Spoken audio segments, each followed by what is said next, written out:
Alrighty, history fans, welcome to another exciting lecture in the course. And here today we continue our look at key cardinal developments in the late 20th century, the late 1900s.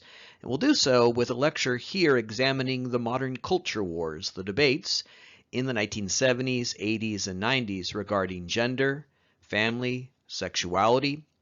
These culture wars would be very prominent in American life in the late 20th century and play a key formative role in shaping American politics in this period. So, as we continue our look at the late 20th century, join me as we turn our attention to what are collectively known as the modern culture wars, debates again about gender, family, sexuality in late 20th century America. Certainly one key focus of the modern culture wars concerns abortion, and this largely develops after 1973 as a result of a landmark Supreme Court decision in that year, Roe v. Wade. Roe v. Wade is one of the most important Supreme Court decisions in American history, certainly a key Supreme Court decision in our modern period as it still is formative and central to American politics now in the 21st century. Roe v. Wade can in part be seen as part of the rights revolution of the 60s and 70s. We have talked about civil rights and some of the landmark decisions like Brown v. Board of Education and others that were key in advancing the cause of civil rights for racial minorities in this period. We talked a lot in our lecture on civil rights about the role of the federal government and the Supreme Court in advancing greater liberties and freedoms for racial minorities in America.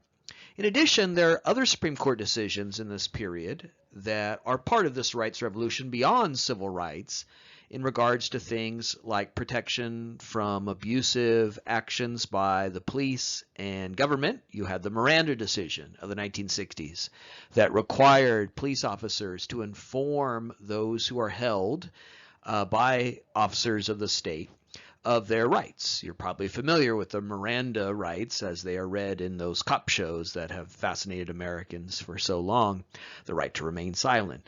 Well, that duty of the police officer to inform you is again a product of a Supreme Court decision known as the Miranda decision. There were other Supreme Court decisions in the late 60s that decriminalized birth control, the Griswold versus Connecticut decision.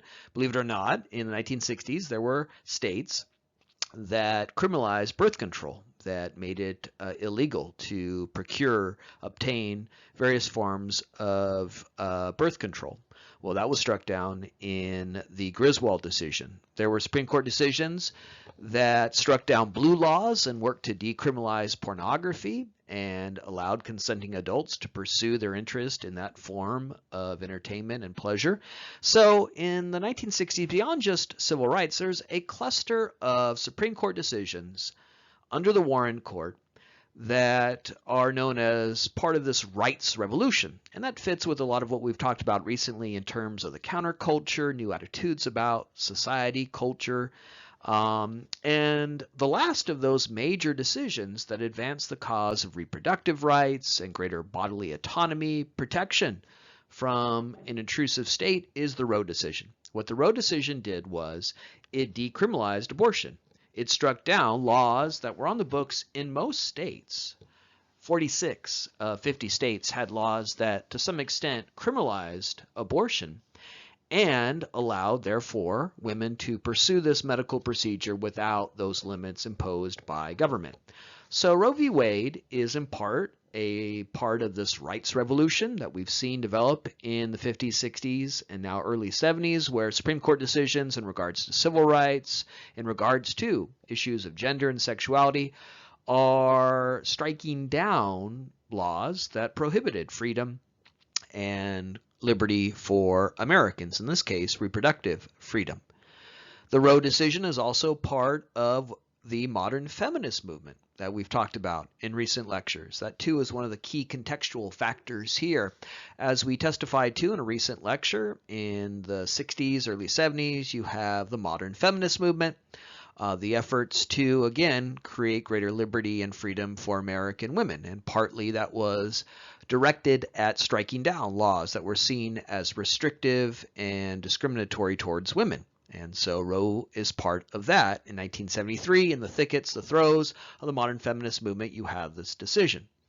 So Roe v. Wade in 1973 ended the criminalization of abortion on a federal level as a Supreme Court decision. That too is key to understanding the Roe decision and its place in the modern contemporary culture wars. This applied to all 50 states, and it effectively established a constitutional right to pursue this medical procedure, that the government cannot come in and tell you what to do with your body in regards to abortion rights, reproductive rights. It's very tied to the Griswold decision that I mentioned earlier, which decriminalized birth control. The Griswold decision in 1965 established this notion of a right to privacy, and that became the basis for the Roe decision 8 years later. So Roe v. Wade, a key decision that is at the heart of many social and political trends in this period: civil rights, feminism, the rights revolution, but it becomes a key catalyst to the modern culture wars that have permeated American society ever since. And that brings in now another contextual factor that we've talked about in recent lectures: the modern conservative movement. In the 1960s and 1970s, you have civil rights, feminism, gay rights, the counterculture, new libertine attitudes about gender and sexuality. But at the exact same time, you have the development of the modern conservative movement. And a big part of the modern conservative movement, a big part of the coalition that is leading to electoral gains for conservatives in this period, cultural conservatives. People who feel as if the sexual revolution, the counterculture of the 1960s, feminism has gone too far. It's part of an overall erosion in morality. And so the modern conservative movement was largely mobilized by that faction. In the 1970s, you had evangelical Christians, you had the born-again Christian movement, you had greater prominence of Christianity, and in particular, evangelical Christianity in American life. You had televangelists like Pat Robertson and Jerry Falwell, increasingly visible not just in terms of religion, but in politics. One key aspect of the modern conservative movement is its willingness to interlace religion and politics, to see religion as a key force in politics and politics as a key force in regards to American religiosity. So the abortion decision, the Roe v. Wade decision, 1973, may and rightfully be seen as part of the rights revolution, feminism. It may be part of the more libertine attitudes about sexuality in this period. It certainly is key in advancing this idea of bodily autonomy and the rights of individuals to have control over their bodies, the right of a woman to decide whether or not to continue a pregnancy. But it's also a key development in the modern conservative movement, because it really worked to build greater and greater activism and advocacy, particularly among this faction of the conservative movement, cultural conservatives, with growing religiosity in the 1970s, with the rise of evangelicals, with the greater willingness of religious figures to involve themselves in political debates. Roe v. Wade would be a huge catalyst to the modern conservative movement. Now, if you've been paying attention recently in the last few weeks, last few months, with a recent Supreme Court nomination, you know that the Roe decision is still very, very key, very, very prominent in American politics right now, 2 decades into the 21st century. We are almost 50 years removed from the Roe decision, and yet it is still so vibrant and prominent in American politics. And that's because many conservatives want to overturn Roe v. Wade. And they hope that the current now constitution of the Supreme Court with a conservative majority may lead to that. And we may see that in the next few weeks, months. What has long been the goal of conservatives, and in particular cultural conservatives, overturning Roe v. Wade. Ever since Roe v. Wade was announced, decided in 1973, conservatives have mobilized against it. It has been a dream, an aspiration of the modern conservative movement, and we may, it's very likely, see that goal finally reached now almost 50 years later here in the second decade of the 21st century. One wonders where the modern conservative movement would be without Roe v. Wade, because yes, conservatives want to overturn it, and we should not discount their sincerity. Absolutely. I think if tomorrow Roe v. Wade was overturned, there would be many conservatives, many Americans who would be thrilled by that, because it has been such a key goal and aspiration, as many religiously minded, conservative minded people in this country object to the Roe decision and its decriminalization of abortion. But if it wasn't for the Roe decision, the conservative coalition probably wouldn't have held so long together. This is something that unites Catholics and Protestants, who, if you know anything about the longer story of religious history, have often not gotten along and warred against each other. It's, in contemporary American politics, built a strong conservative coalition and united different religious factions. And so the Roe decision is very important in not just debates about gender, sexuality, but in American electoral politics. It has been a major factor in the rise of the modern conservative movement, when you have cultural conservatives who argue abortion is murder. The reason why they're so dedicated to overturning this is they object to the idea that women should be able to pursue an abortion without legal restrictions. They would like to criminalize abortion, go back to a pre-Roe period, because they believe that this is killing a life, this is taking a life. And in the 1970s, when the Roe decision was announced, you have this burgeoning, developing, born-again evangelical movement.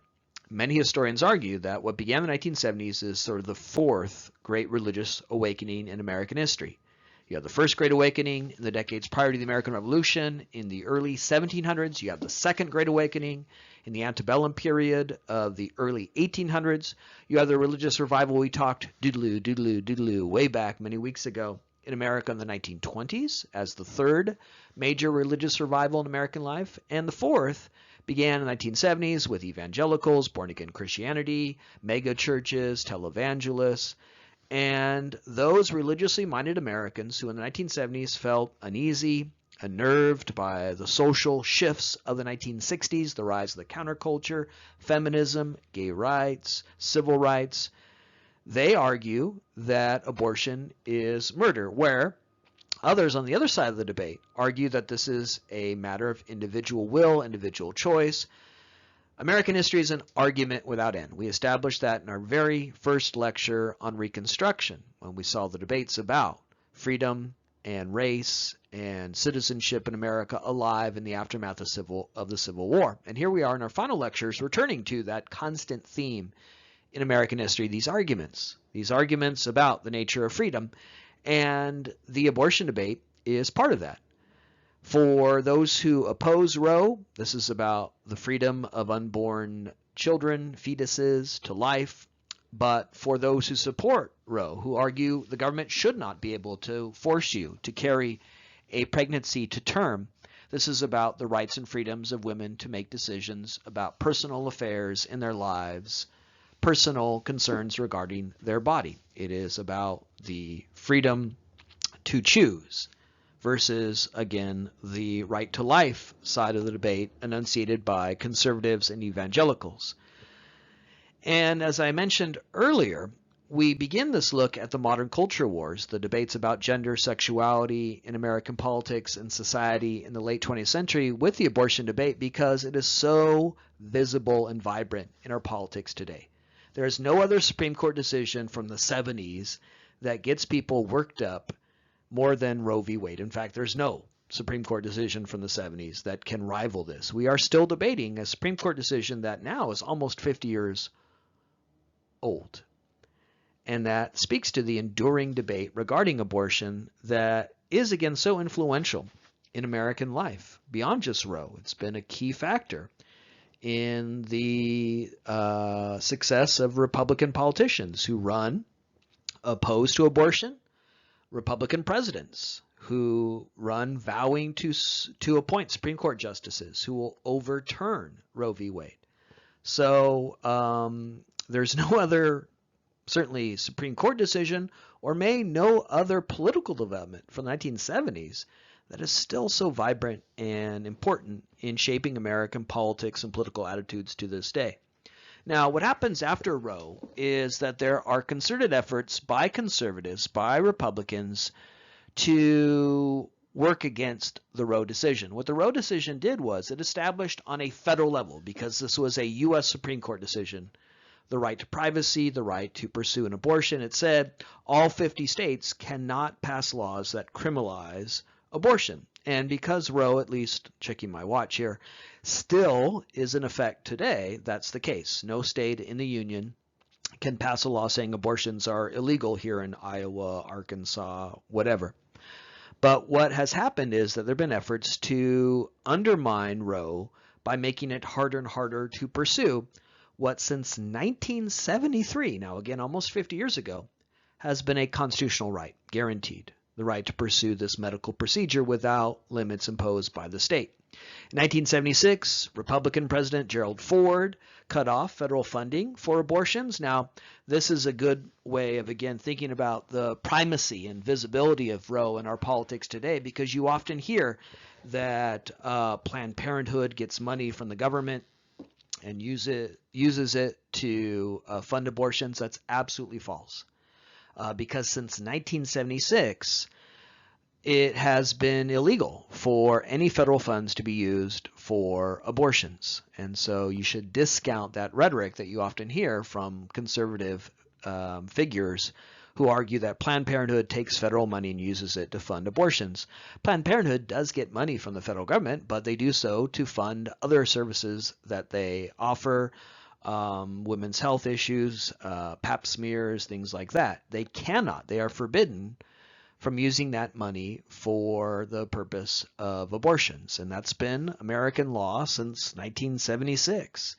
As we'll talk about here in just a moment, in the 1980s, the Roe decision was challenged on a Supreme Court decision, a Supreme Court level. In the 1980s, Ronald Reagan is president. He's elected in 1980, reelected in 1984, things we talked about in our recent lecture on the modern conservative movement.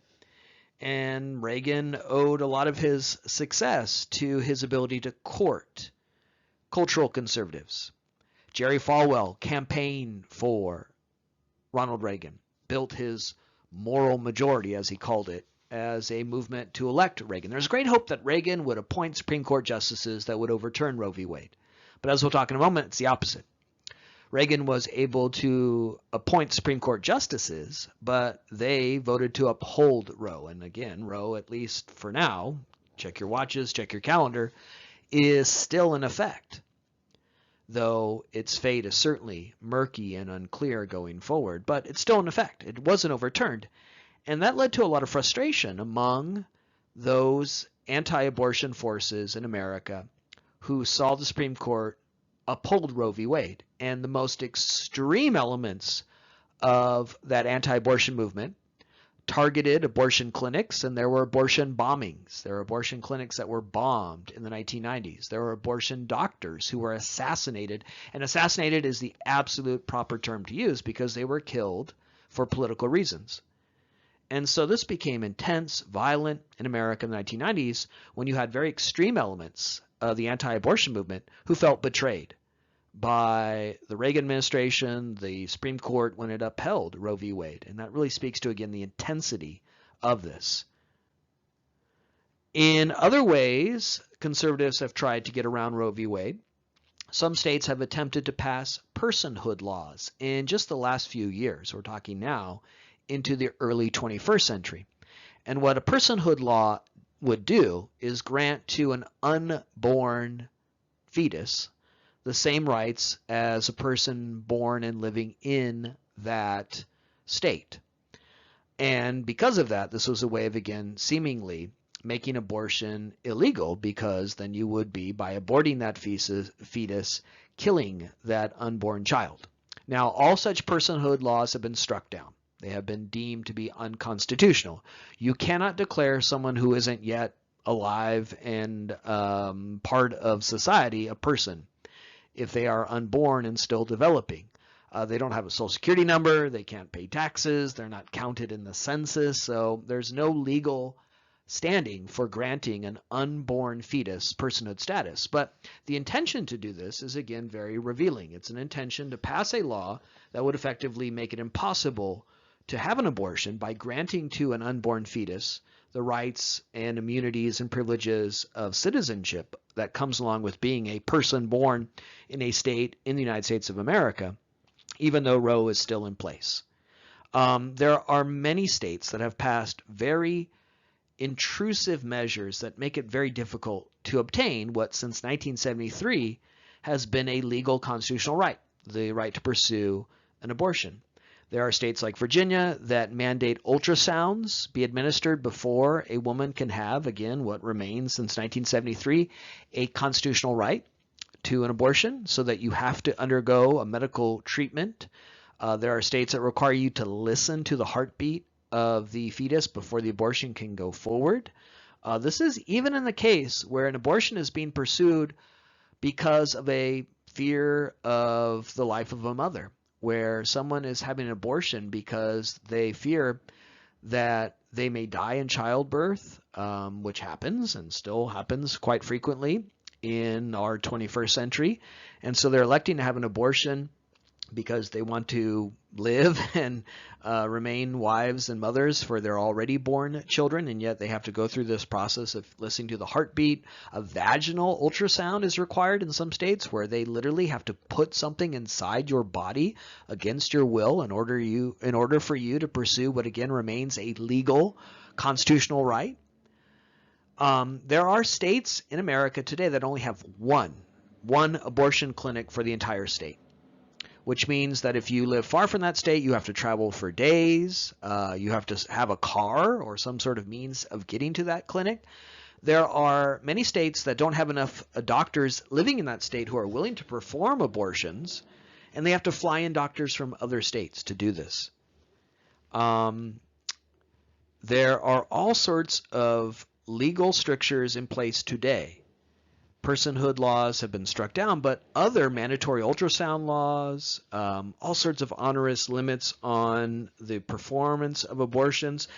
This is increasingly difficult to obtain because many doctors refuse to be trained to learn how to do this procedure because it's so controversial. They fear for their lives because they remember those assassinations of doctors.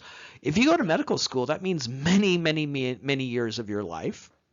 It means a onerous debt in order to make it through medical school. Who wants to go through all that time, accrue all that debt, to learn a procedure that might lead to your assassination?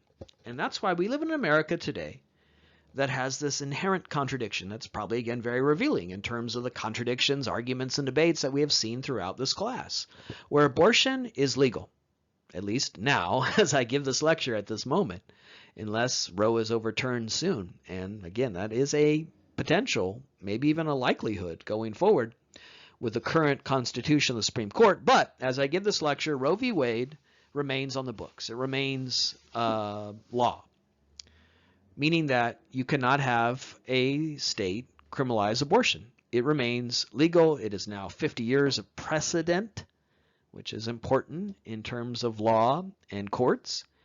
And yet, it's increasingly difficult to obtain. And that's because it's become so central and controversial. There are states that make it effectively impossible for you to pursue something that is, again, since 1973, a constitutional right. And that's because in the 50 years that have followed, there's been this effort to undermine access to abortions as part of these contemporary culture wars about gender, sexuality, family. That is our focus here in this lecture, and has been the focus of American politics really since the 1960s. And the abortion controversy and the Roe decision, a major and prominent part of that. Alrighty, as I mentioned on the previous slide, there was great hope in the 1980s among cultural conservatives, evangelicals, that the election of Ronald Reagan in 1980, his re-election in 1984, would bode well for the overturning of Roe v. Wade. And they hoped that Reagan would fulfill his promise to appoint justices that overturn Roe v. Wade. Reagan was more than comfortable as a candidate speaking to, currying favor with evangelicals. He was more than willing to campaign with figures like Jerry Falwell and other prominent televangelists. And so Reagan owed his success, his electoral success, 1980s, to the cultural conservative movement and the anti-abortion forces at the heart of cultural conservatives. But when he left office in 1989, Roe was still in place. And then his successor, George Herbert Walker Bush, who was elected in 1988, who had been Reagan's vice president, would see during his term the Casey decision, which affirmed Roe v. Wade. In 1992, in this decision, which now was heard by a Supreme Court that had Reagan appointees on it. Reagan was able to appoint Sandra Day O'Connor to the Supreme Court, the very first woman to serve on the Supreme Court. And so the Casey decision that's heard in 1992 is heard by a Supreme Court that had been deeply influenced by the success of the Reagan administration. But in 1992, in the Casey decision, that Supreme Court, a Supreme Court now remade partly by Ronald Reagan, upheld the Roe decision. So the hopes of the anti-abortion movement were dashed. Furthermore, in the Casey decision, Supreme Court said that a husband of a married woman does not have to be notified prior to an abortion. This seemed to affirm what was at the core of the Roe decision, that this is a private concern between a woman and her doctor. This is a private concern of a woman that stems from notions of individual freedom and autonomy. And so this was a great blow to, again, the modern conservative movement, evangelicals, the anti-abortion forces, who had pinned their hopes to the election of Reagan, a new Supreme Court. Instead, that Supreme Court in 1992 in the Casey decision not only upheld the Roe decision, but it also added this new element where, again, a married woman could pursue an abortion even without receiving or notifying her husband. So this would lead to, in some of the more extreme elements of the anti-abortion movement, those assassinations of abortion doctors, where people of that extreme inclination felt angry and betrayed. They felt as if the government, the Supreme Court, won't stand up for unborn children. We must take these extreme measures. Yes, there's an obvious irony that someone in the right to life movement would kill somebody, but again, irony prevails and pervades in American history and certainly American contemporary culture wars. And so this would play a key role in, again, fomenting some of those extremist responses where people took these violent measures. But overall, what the Casey decision in upholding the Roe decision did was it further galvanized the modern conservative movement. And it increasingly focused on these issues that are associated with the modern culture wars. The term family values became very important and prominent in American politics in the 1990s.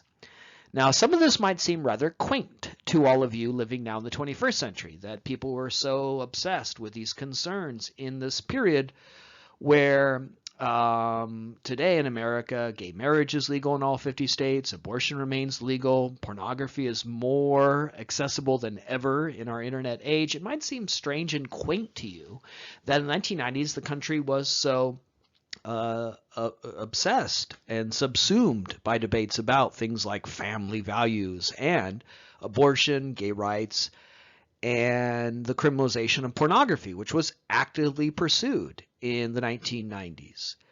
It might seem strange to you in our contemporary context, but this was very prominent in America in the 1990s. It may have stemmed from the fact that the Cold War was over. The economy in the mid-1990s at least was pretty good, so the nation would spend a lot of time concerned with other issues in regards to family life. But another reason why the debate over family values, abortion, was so prominent in the 1990s was that it was central to the modern conservative movement. Conservatives really relied on these debates in the culture wars to galvanize their base, to galvanize their movement. And so when the Casey decision came down, though many conservatives were angry, it again provided a key foundation and boost to the modern conservative movement. Because if you have a movement, you need a goal.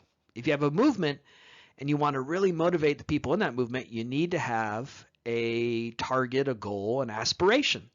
And since 1973, the key target and aspiration of the modern conservative movement has been overturning Roe And as long as the Roe decision remains in effect, you can have that ability to galvanize a movement. And so the 1990s was a period where there was this very deliberate effort to foment the culture wars, to really motivate and galvanize the cultural conservative base of the Republican Party. And that led to this debate about not just abortion, but everything that fell under an umbrella term, family values. Family values was a very common phrase you heard in these culture wars of the 1990s, and it could be used to encompass all sorts of debates about things like gender, sexuality, gay rights, pornography. In 1994, the House Representative Dick Armey, and yes, that was his actual name, Dick Armey. Actually, he's still alive, though no longer a member of the U.S. House of Representatives. Dick Armey, an actual human being with that name, when Saturday Night Live parodied Dick Armey, and you could see these clips right after this lecture. After you listen to this lecture, you can pursue those clips on YouTube. They referred to him as Penis Navy or Vagina Coast Guard, so Saturday Night Live certainly had a lot of fun with a man whose real name was Dick Armey. Dick Armey is a real human being, and he was a very prominent figure in the Republican Party in the 1990s. He would go on to be the House Majority Leader up until 2003. So again, we're in the contemporary period here. And he went on Meet the Press in 1994, and he said, quote, American women should, quote, go about the business of marrying and raising children. This was a rebuke of feminism, the modern feminist movement that we talked about in a recent lecture, which was focused on the right of women to pursue an education, a career, a life of their own making. Here, Dick Armey was saying, let's go back to a 1950s ideal where women get married, move off to the suburbs, and spend their lives wiping poopy butts and scrubbing floors. He argued in 1994, amidst these culture wars about gender and sexuality, that the role of women was to get married and raise children. And Dick Armey was a very prominent part of this debate about things like family value, which again was really about not just abortion, but also feminism, the legacy of the 1960s, and the modern feminist movement, and the way in which it challenged that 1950s ideal that confined women to what Betty Friedan referred to as the comfortable concentration camp of the suburban home. Much to the alarm and fear of the Dick Armeys of the world, the modern feminist movement went forward. And by the end of the 20th century, most of the college degrees earned in this country were earned by women. 2/3 of married women worked outside the home. And increasingly, that 1950s image of America, the nuclear family ideal, which, by the way, wasn't really the ideal or the norm even in the 1950s, became less and less prominent. And more families became families that would be seen as untraditional blended families, remarried families, single mothers, single fathers, same-sex couples raising children. Perhaps you've seen the prominent sitcom in America over the last decade or so, Modern Family. And the name is very, very telling. In that sitcom, there is the traditional, if we can call it that, nuclear family of a heterosexual married couple, Phil and Claire Dunphy, raising their children. But also, as part of that show, Modern Family, you have a same-sex couple raising children. You have an older man who marries and adopts the child of a much younger immigrant Latina. So that show, Modern Family, is very revealing of America in the 21st century, where we no longer live in the nuclear family ideal of the 50s, where we imagine it's mom, dad, and the 2.5 children, right? More and more, we see very different forms of family in America. Blended families, step families, single mothers, single fathers, same-sex couples, single people living alone. And again, that's a product of the rights revolution, changing attitudes. There are different ways of being in the world. That's the 1960s, right? That we're not all destined to get married, move off to the suburbs, and stare at the TV for the rest of our lives. There are different ways of being in the world, and they're all valid, and free individuals should be able to pursue that. Well, the arguments of Dick Armey and cultural conservatives were opposed to that, but the change went forward. Today in America, the majority of college degrees are earned by women. In many American households today, women out-earn their husbands. Today we have best-selling books like The End of Men. Are Men Necessary? because today many American women are realizing that they don't have to get married to be economically viable, independent, that there are different ways of being in the world. And so there was this debate in the last few decades about family. And there's one side of the debate voiced by the Dick Armeys of the world that were demanding a return to a pre-1960s ideal that offered very limited visions of family life. And then there are the societal changes, cultural changes, political changes that have come with civil rights, feminism, gay rights, the more modern family image that prevails today. And ultimately, therefore, it is the latter that seems to have been the most successful. So, culture wars about family. And yet, there's that Roe decision that we've been talking about so much in this lecture, where it remains a key focus of the modern conservative movement. But one of the ironies of Roe in all of this debate about family and sexuality and gender is that the numbers of abortions have declined in the last few decades. And that likely has to do with the greater availability of not just the more well-known forms of contraception. The pill was patented in the early 60s, but new forms of contraception that have become increasingly available in the last few decades. And so one of the ironies of the Roe debate and the debate about family values and abortion and women's rights and feminism is that there are actually fewer abortions than ever in America. Partly this might be stem from the fact that there's this effort to curb access, but also it has to do with actually another element of the 1960s, the greater availability of contraception, so that unwanted pregnancies are less and less likely in an America that has embraced these different forms of planning one's family. In addition to abortion, this idea of family values and what that could mean, the legacy of feminism, the modern culture wars of the late 20th century also concerned another key development that comes out of the 60s and 70s, that of gay rights. And so one way to think about the modern culture wars we're discussing here is as a society in dialogue with itself, and an argument without end, concerning the legacy of the 1960s. Was the 1960s a good time for America? That in many ways is the heart of this debate. For those who argued that the 60s was a good time because it created new attitudes, new liberties, new freedoms, civil rights, feminism, gay rights, well, the answer to that question is yes, the 60s was a good time. But for cultural conservatives, many would argue the 1960s is this time where America went so wrong with gay rights, feminism. And we've already seen that with a response to feminism and the abortion debate. It's also true in regards to the modern gay rights movement, because there was a huge backlash to the modern gay rights movement that began with the Stonewall Rebellion and the greater visibility of gays and lesbians, sexual minorities in America beginning in the 1970s. In 1996, as part of that backlash, Bill Clinton signed into law DOMA, the Defense of Marriage Act, which was an effort to get ahead of the possibility of states granting same-sex marriage rights to gays and lesbian same-sex couples. In 1996, there was no state in America that allowed same-sex marriage. There were rumblings, indications that Hawaii may be attempting to establish same-sex marriage in that one state, even though it did not. But there were legal efforts to do so.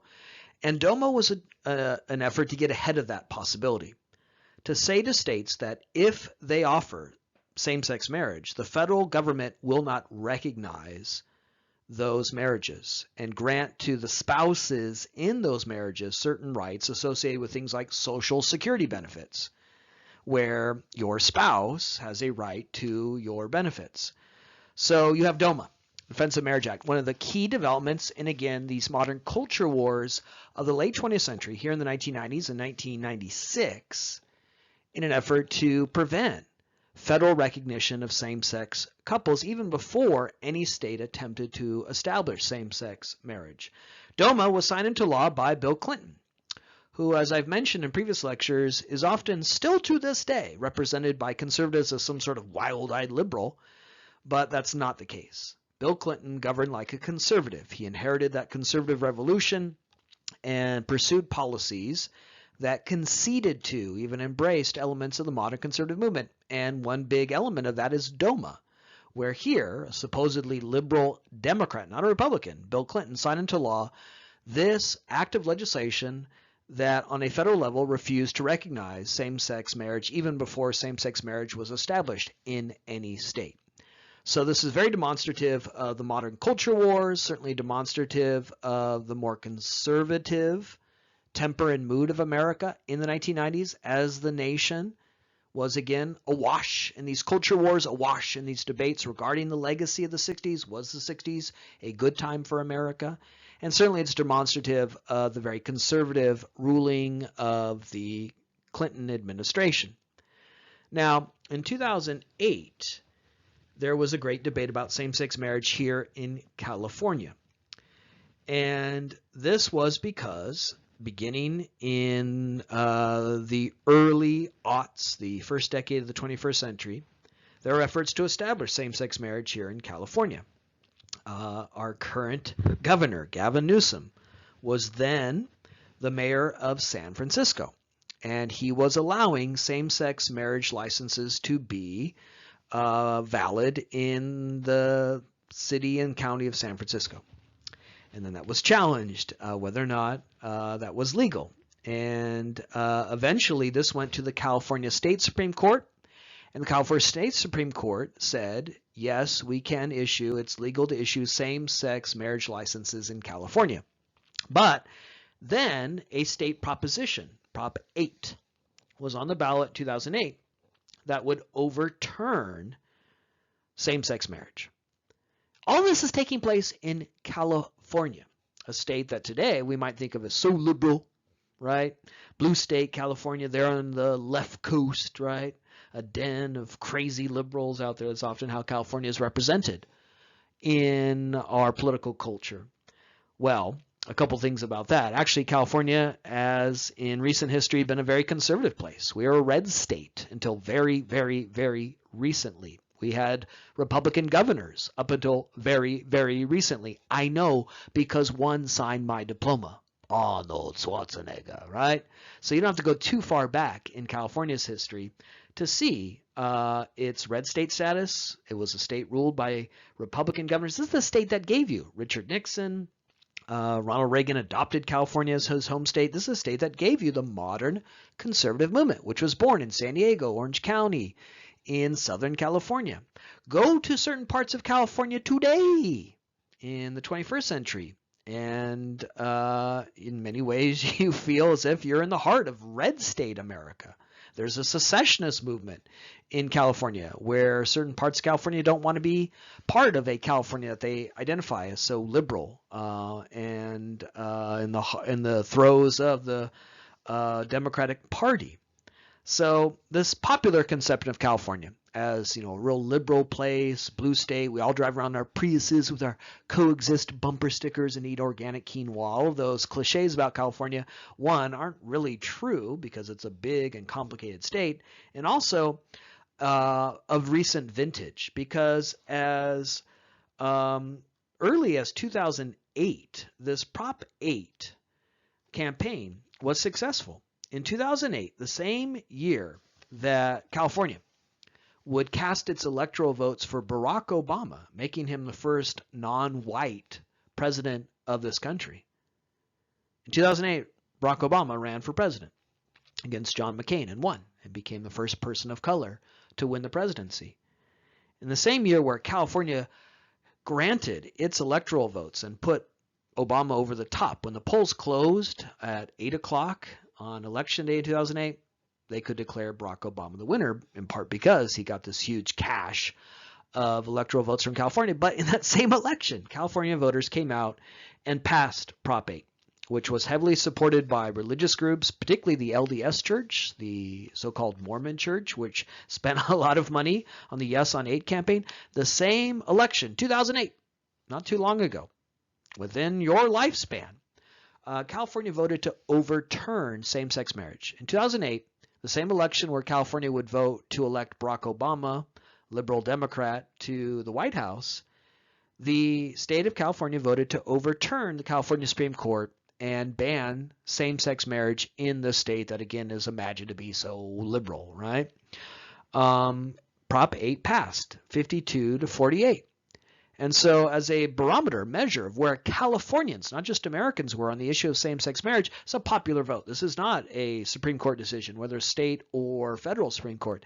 This is a very revealing barometer of public mood. In California, in 2008, California voters said, we don't want same-sex marriage here. And it really speaks to how controversial this issue of same-sex marriage was not that long ago. I know this might seem quaint to us today because there's overwhelming support, over 50% support for same-sex marriage in America today. But in 2008, not that long ago, California, so supposedly such a liberal state, passed a proposition, Prop 8, that overturned same-sex marriage.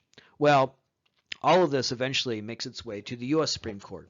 And in 2005, in the Obergefell decision, the U.S. Supreme Court, with a majority of conservatives, the Roberts Court, the court we have today, where you have Chief Justice John Roberts, who was appointed by George W. Bush, a conservative Republican.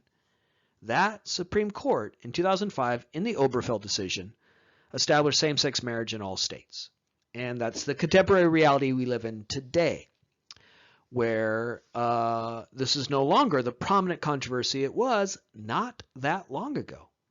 So part of what this slide in this lecture does is remind us of how vibrant, controversial the issue of same-sex marriage was in places like California not that long ago. It is a reminder to us of how prominent the gay rights controversy was as part of these modern culture wars. Today, same-sex marriage is the law in all states. And there is a concern that maybe Obergefell will be overturned in the more conservative Supreme Court that we have now, but the campaign to overturn Obergefell is not as strong and popular as the campaign to overturn Roe v. Wade. So same-sex marriage isn't as prominent in the culture wars as the abortion controversy remains, and certainly it isn't as prominent as it was in 2008 when there was this Proposition 8 on the ballot here in California. But it was prominent and visible and controversial. You had DOMA, a Democratic president, Bill Clinton, signing that into law, effectively the federal government saying we won't recognize same-sex marriage in 1996, again, not that long ago. 2008, California effectively banned same-sex marriage in this state, 52 to 48.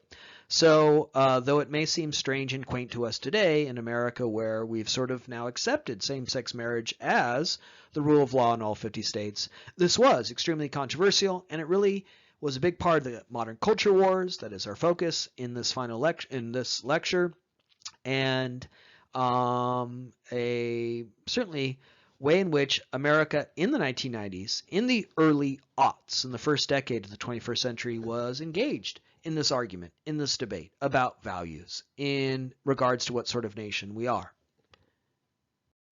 Let's end our look at the modern culture wars with a culture war debate that might surprise you, because we may not think of the issues at the heart of it as relevant to culture.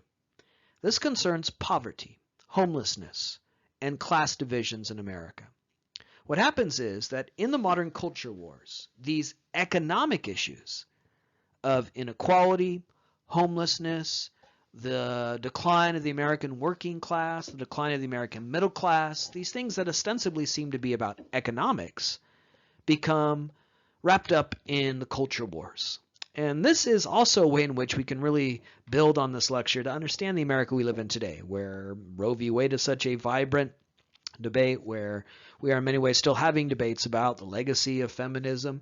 Well, in America today, certainly, as we have seen an amplification of a class division, as we've seen rising homelessness, as we've seen a growing divide between rich and poor, America today tends to debate those economic issues in the language of culture. That this is somehow an issue of values, that people are impoverished because they don't work hard, or they don't have a strong work ethic, or they don't want to elevate themselves.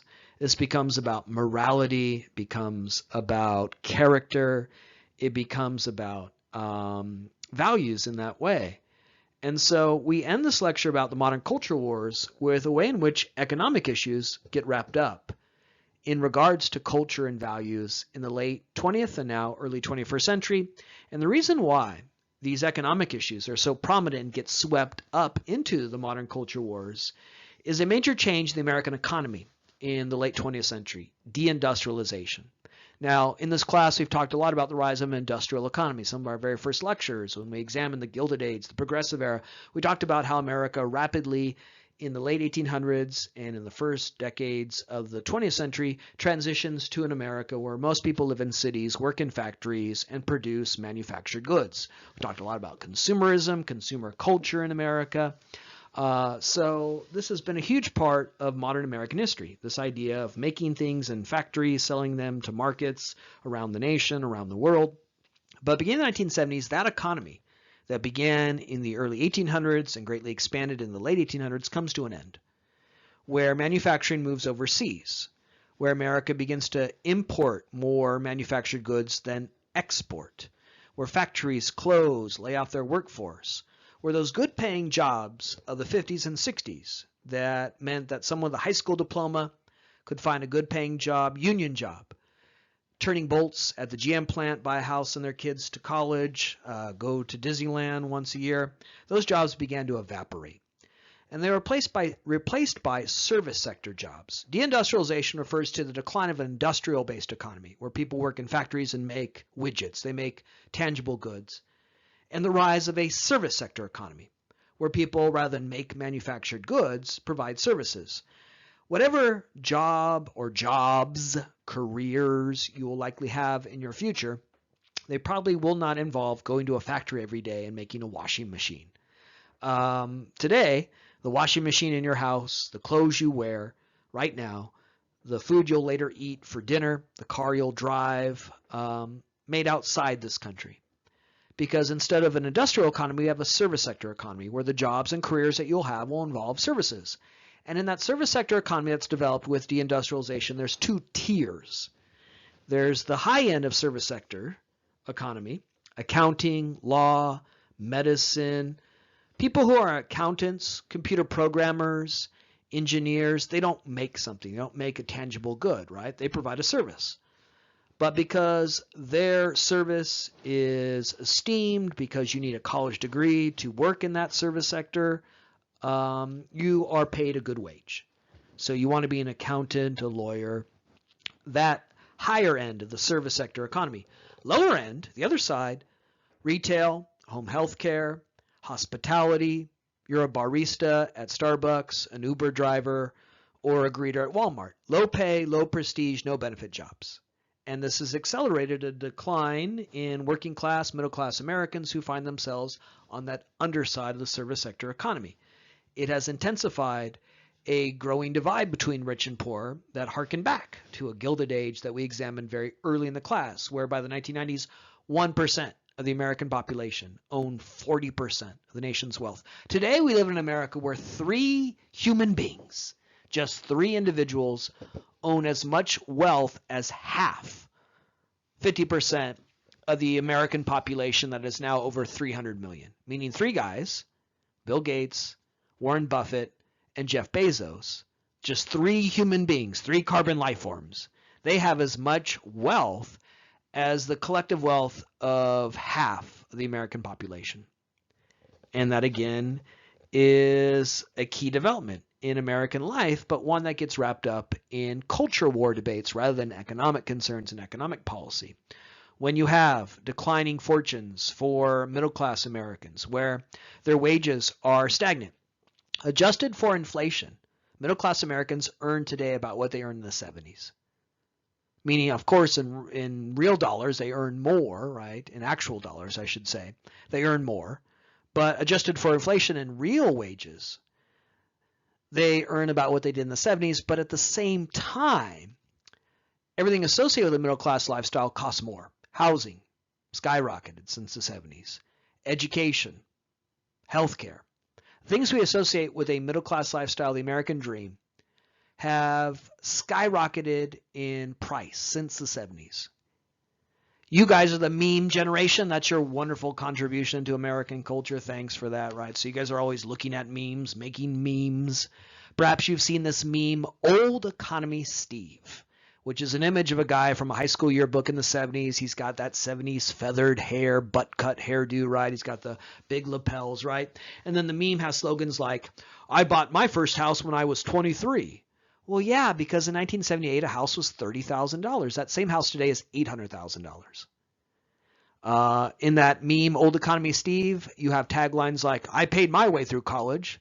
Well, yeah, because it was $200 a semester, right? So that meme, Old Economy Steve, speaks to the very different economic reality we have today, where housing cost exponentially more than it did in the 70s.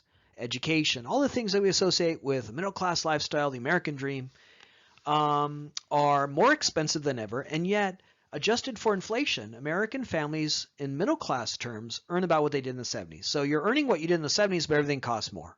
And if you could be mindful of that, a lot of America today makes a lot of sense, not just in terms of our economy, but our politics, the anger, the outrage, the sense of American decline, the idea that the American dream is now outside our grasp, the idea that we can't do great things in America, the appeal of messages like hope, build back better, or make America great again, probably stems from the fact that people feel America's in decline. And a lot of that has to do with the ways in which American families feel squeezed and cut off from the American dream today.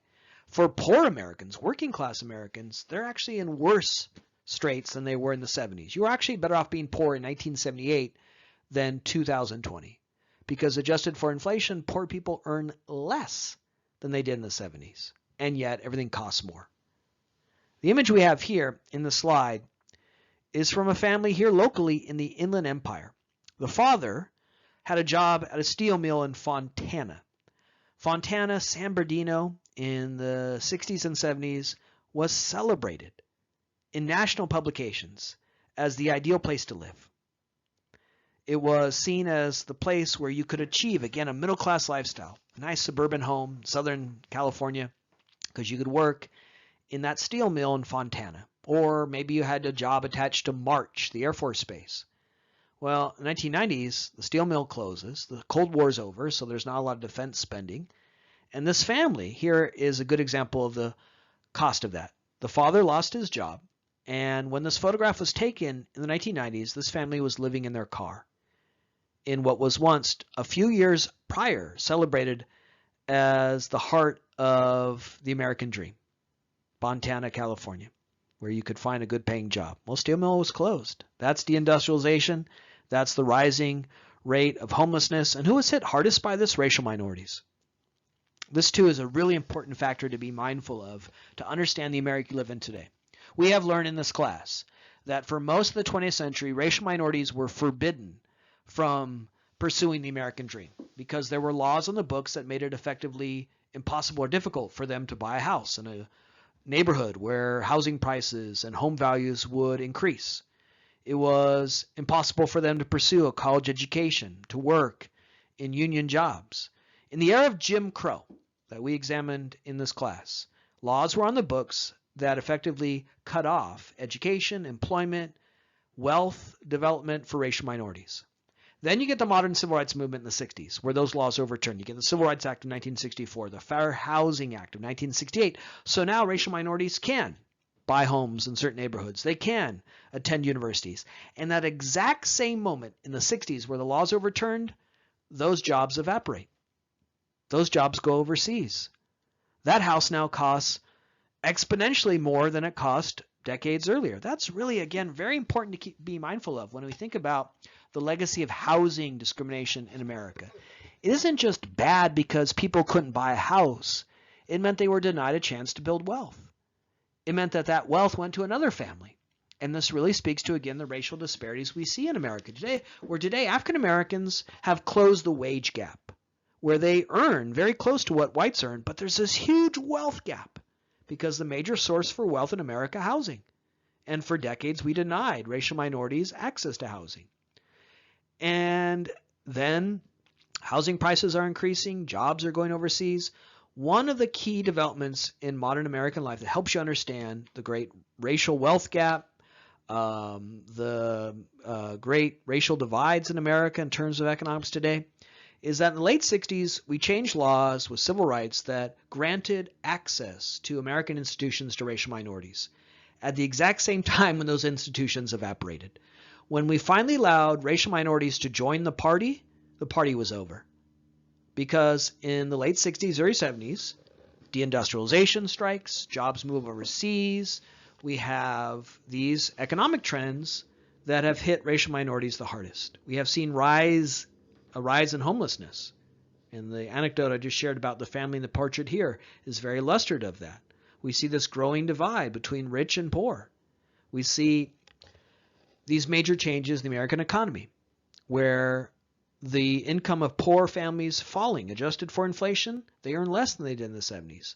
And middle-class Americans are treading water, gaining nothing, while the price of, again, housing, education, healthcare skyrocket.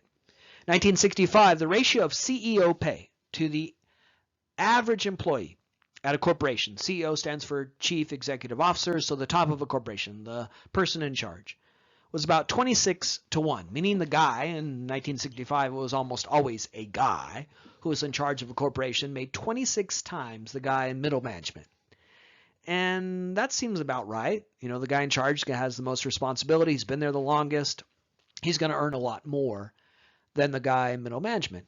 But by the end of the 20th century, that ratio had grown to 350-1, which raises questions about fairness in an America that seemed to be increasingly unfair, pitted against the working and middle class, marked by these rising divisions of rich and poor, and an American dream that for many seemed to be slipping away. And again, this might help you understand contemporary politics in America, might help you understand the malaise that we feel today, where it seems like the American dream is increasingly elusive, where it seems as if America has lost its greatness, and that explains the appeal of certain sloganeering, where there's a sense in America, and the COVID debacle is the latest example of this, where we can't achieve great things anymore. We can't do what we did in the 30s, 40s, and 50s, when we mobilized against the Great Depression and World War II, and built a world-class and free public university system. Why can't we do those things anymore? Well, we had Hurricane Katrina, we had the housing crisis, we had the Great Recession, we now have COVID. All this seems to indicate an American weakness and impotence and inability to do great things in America, where the American dream seems to be in decline. But the point here in this lecture is that all of these things that involve public policy, economics, we could do a better job of increasing the fortunes of working class and middle class. We can make home ownership more attainable. These are all economic issues, economic public policy issues, but instead all of it gets wrapped up in the modern culture wars. It gets wrapped up in these debates about values. Why are people poor? Why are people homeless? In what many see as the second Gilded Age. Tellingly, we're back to where we began, in an America of rich and poor, great divide, of restlessness and anger. And just like in the first Gilded Age of the 1880s, the answer often comes in terms of culture. In the first Gilded Age, it was social Darwinism. Well, some are fit and some are unfit. Well, we have our own version of that today, in the way in which issues of poverty, homelessness, class divisions get wrapped up in the modern culture wars. And you could certainly see this in the 1990s in the debate about welfare. Aid for families of dependent children, what we colloquially and for some derisively referred to as welfare, was created in the New Deal in the 1930s to address the miseries and woes associated with the Great Depression, where we had spikes in infant mortality, starvation, true deprivation. We said in the 1930s, as a great nation, we will not abide, we will not accept a nation where children are starving. And so it created aid for families of dependent children. Now, as we talked about in our New Deal lectures, it was not universally available.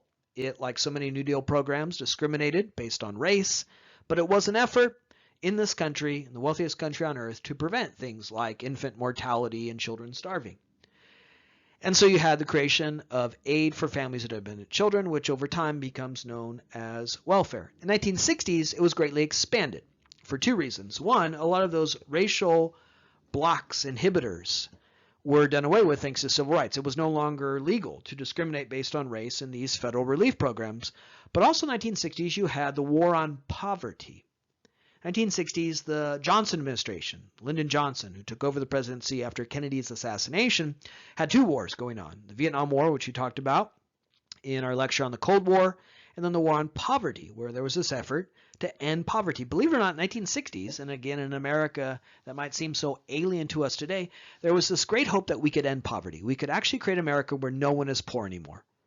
And that was a policy openly advocated and advanced by the President of the United States, who launched the war on poverty, which led to things like Head Start, Medicare, Medicaid, all sorts of efforts to eradicate poverty.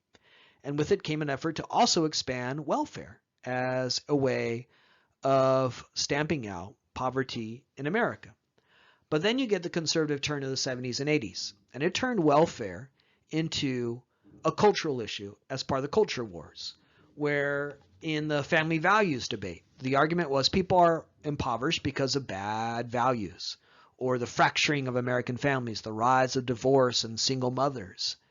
So this is how what began with deindustrialization, this change in the economic fortunes of American families, gets wrapped up in the culture wars. You have this intersection here between many different trends in the economy, in politics, and in culture, where issues of economics don't remain in regards to economics. They don't concern issues like deindustrialization, deunionization, tax policies that seem to favor wealth accumulation by the few. Instead, it gets wrapped up in culture debates, where the argument is among conservatives that people are impoverished because they have bad values. They become dependent on programs like welfare that fail to cultivate good ethics and values. And that led to the welfare reform effort of the 1990s, where in 1996, that Democratic president, Bill Clinton, signed into law the Welfare to Work bill, as it was known, that changed the welfare program in America. Prior to the Welfare to Work bill of 1996, the federal government administered this program, AFDC, Aid for Families with Dependent Children, which again goes back to the New Deal in that earlier period of federal activism. The New Deal, where the federal government intervened in the economy in the ways that we talked about. What the 1996 bill did was it transferred the responsibility of this program to states. It allowed each state to have its own program and establish its own requirements, which allowed many conservative states to establish rules in terms of eligibility that effectively made it impossible to obtain welfare. And it led to a huge decline in people receiving those benefits, but it had no effect on what ostensibly was the goal here, to get people out of poverty. Conservatives argued that if we got rid of welfare, people would be forced to work, they would develop good habits. Again, they couched in the language of values. They would develop a good work ethic. They would see that work is good, and they'd work hard, and they'd rise up out of poverty. Well, when we ended this program, when in so many states you had these very restrictive rules that limited eligibility, people pursued work, but where did they find themselves? Again, on that underside of the service sector economy. In a new deindustrialized America, if you didn't have a college degree, you were going to work in a service sector job that paid very little, that didn't offer union protection, benefits, and wages. You were going to work in retail, home health care, hospitality, in now the gig economy, low pay, low prestige jobs. And so, yes, the welfare recipients, the number of people receiving welfare declined, but it had no effect in terms of ameliorating poverty. In fact, today, adjusted for population growth, the percentage of children living in poverty is the same as prior to welfare to work. Now, this is now celebrated by conservatives. Oh, this was such a great achievement. We ended welfare, right?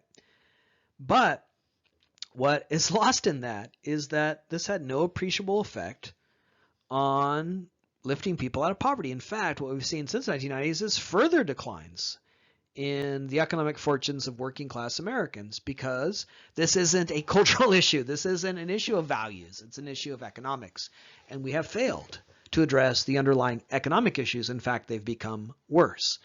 However, what this did was it seemed to concede to conservatives that the issue was one of values. When a Democratic president, Bill Clinton, in 1996, signs into law the Welfare to Work bill, he is basically conceding that the idea isn't the economy that's the problem. It's the people who are finding themselves homeless, impoverished, unable to buy a home, send their kids to college. The conservative argument was it's a matter of ethics and values. It's a matter of declining families. It's all the terrible things that the 60s unleashed. That's the real problem. That if we just got rid of programs like AFDC, which was expanded in the 60s, if we just go back to, again, the family values of the 50s, poverty will be eradicated. Well, when Clinton signed the Welfare to Work bill, he was sort of accepting that. This was a strategy Clinton often employed, as evidenced by DOMA, which we talked about earlier. Just give in to conservatives. If you give them what they want, they'll shut up and you can, ultimately prevail. It's something known as triangulation, where if you give the opposition what it wants, you rob them of their arguments. If you say, here you go, this is what you want, well, what are they going to say against you, right? You won't be seen as some sort of wild-eyed liberal. So that was the policy that Clinton pursued, and he did it with a variety of programs, many of which we've talked about, making his presidency a continuation of conservatism rather than a rebuke of it. In this case, he continued the conservative argument. This is about values. And so you have the end of AFDC on a federal level, but very little in terms of relief for working families in America. In this lecture, we've talked about debates about the role of government in society, and certainly Roe, the issue of gay marriage, and now welfare, AFDC, is part of that. We've talked about this vision of America, values. In many ways, these are at the heart of the modern culture wars about gender, sexuality, abortion, poverty, its causes. But in many ways, these are debates we've been having throughout the class in terms of who is an American, what does it mean to be free, what is the role of government. In this lecture, I've harkened back to some of our previous lectures, going back to Reconstruction, the Gilded Age, the New Deal, the War on Poverty in the 1960s, periods we've examined prior. And what we see is this continuing debate, this argument without end about these core questions of freedom, the role of the government, and this question of who is an American that are certainly alive in these modern culture wars.